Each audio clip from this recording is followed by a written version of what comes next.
ఈ మధ్య పెద్ద సినిమాలని వెళ్తే అవి ఇచ్చే ఎక్స్‌పీరియన్స్ 0. కానీ 'పేక మేడలు' విషయానికొస్తే ఈ సినిమా అలా కాదు. చాలా బాగుంది. చిన్న సినిమా అయినా చాలా బాగా తీశారు.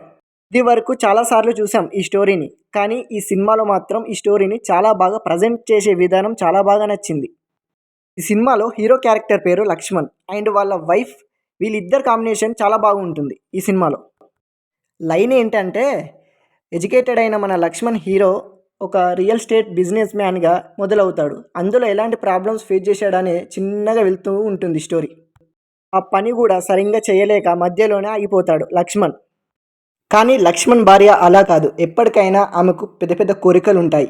ఎప్పటికైనా ఒక మంచి ఇంట్లో ఉండాలి, ఒక మంచి లైఫ్ గడపాలి అని. ఏ పని చేయలేని భర్త, అలాగే ఏ పనికైనా సిద్ధపడే భార్య. అలాంటి వీళ్ళిద్దరి లైఫ్ ఎలా గడిచిందనే స్టోరీగా మంచిగా తీసుకువచ్చాడు డైరెక్టర్. నాకు ట్రైలర్‌లోనే సగం చూపెట్టేశారు. అసలు హీరో క్యారెక్టరైజేషన్ ఏంది, అసలు ఆయన ఎలా ఉంటాడో అని. Same to same cheating, gambling, online games అని, పెళ్ళాం సంపాదించిన డబ్బులన్నీ ఆన్‌లైన్‌లో పడగొట్టడం ఇదే ఆయన పని.